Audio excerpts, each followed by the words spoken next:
Kaugnay ng mga nabiktima ng paputok sa pagsalubong sa bagong taon, makakapanayam natin si Department of Health Assistant Secretary Eric Tayag. Happy New Year, ASEC! Happy New Year, Maki! So ASEC, kanina po ang naibigay ninyo is as of 6 a.m. Kumusta na po ngayon yung statistics? Kasi kanina, sir, di ba, 599 na yung naibigay ng DOH. Nagbago ba? Tumaas ba o hindi pa po gumagalaw? Nabago na yan, Maki. Kaya lang ang next update namin as of 6 a.m. kinabukasan na. Sapagkat minsan lang kami magbigay ng update at yan ay bago mananghali. Kaya yung mga hindi pa nasama ron sa 599 at yung mga naputukan at ngayon palang pupunta sa ospital, masasama na po sila sa report namin kinabukasan. Ang malinaw po, ASEC, mas mataas po yung bilang ng mga naputukan ngayon kumpara noong 2012. Tama yan, Maki. Sapagkat tinayaan naman namin na magkakaroon tayo ng pagtaas. Katunayan nga, 50 to 80 per hour ang aming tinatayang pagtaas. Subalit, pinaliwanag din namin kanina sa press conference, pagamat tumaas nga, may magandang senyales katulad ng bumaba yung bilang ng mga o porsyento ng mga batang tinatamaan ng paputok. So masaya kami rito sapagkat mukhang nagabayan ng mas maraming magulang yung mga bata. Pangalawa, mas kumonti rin yung porsyento ng mga nahagisan ng paputok. So ibig sabihin yan nakapag-ingat yung mga naglalakad lamang at o kaya naman naging maingat din naman yung gumagamit ng paputok at hindi na lang basta inahagis. So nang malungkot nga lang dito, Maki, at marami pa rin ang gumagamit ng Piccolo sapagkat mas tumaas pa yung porsyento po niyan. So Piccolo po, ASEC pa rin yung pinakasabi natin nakapinsala sa mga nagpaputok. O tama yan. Alam mo kasi 165 din yun So kung walang gumamit ng Piccolo, ang laking kabawasan yun sa kabuuang bilang sana na nai-report natin kanina.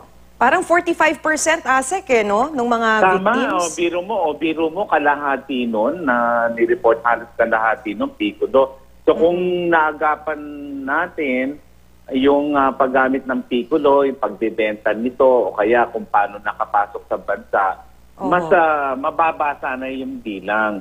Kasi po, yung pinaliwanag nga namin akala nila maliit lang yon ay hindi ng panganib. Kung maalala mo, Maki, 14 doon sa nagtamo ng eye injuries ay dahil sa paggamit ng Piccolo.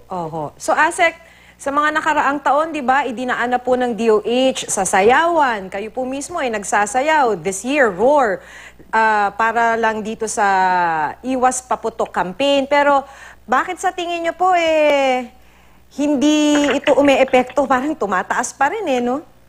Ang tingin naman namin may epekto siya sapagkat yung mga nabanggit ko nga na yung mga bata na nabawasan porsyentong nagkaroon ng disgrasya sa mga wala pang 10 taong gulang, yung mga bystanders na proteksyonan natin. At siguro baka mas marami pa kung hindi natin ginawa ito. Ang naiba nga lang, Maki, ay hindi kami masyadong nanakot. Pinakita yung mga warak-warak na kamay sapagkat ayaw naman namin maging insensitibo dahil sa sunod-sunod o patong-patong na kalamidad. So ayaw naman namin maging mas gory pa po ang sitwasyon. Subalit nakita nyo naman, nagpakita na tayo ng mga pamutol, sino mag-aakala na talagang magagamit siya nung bispiras ng bago taon at may mga naputulan po talaga ng kamay. ASEC, habol ko lang kasi kanina ang tala ninyo ng stray bullets kasama sa 599, siyam po yung bilang, di ba, ng mga biktima ng Siyam stray. lang po, siyam. May nire-report po sa may Ilocos na 2 bata na biktima. Kasama po ba sila dun sa siyam na bilang ng DOH? I-check natin yan, Maki. Ganito po yung pagre-report ng stray bullet. Yan po ay dapat na nakasama na nasa ospital po na kasama po rin sa 5 po na pinakukunan namin ng datos. So pwedeng stray bullet sila pero kung hindi naman dun sa ospital na pinakukunan namin, hindi namin may report. I-check namin yan. Pangalawa, bine-verify namin muli kung yan ay talagang hindi may kinalaman sa mga krimen. Katulad nung isang babaeng ni-report namin sa Barangay Holy Spirit na naunang nai-report namin, 40 years old so, na stray bullet, nang binerify namin sa East Avenue, ay hindi naman pala at iyon ay parte ng isang domestic altercation or violence po. Okay, maraming salamat po sa inyo, Assistant Secretary Eric Tayag ng DOH.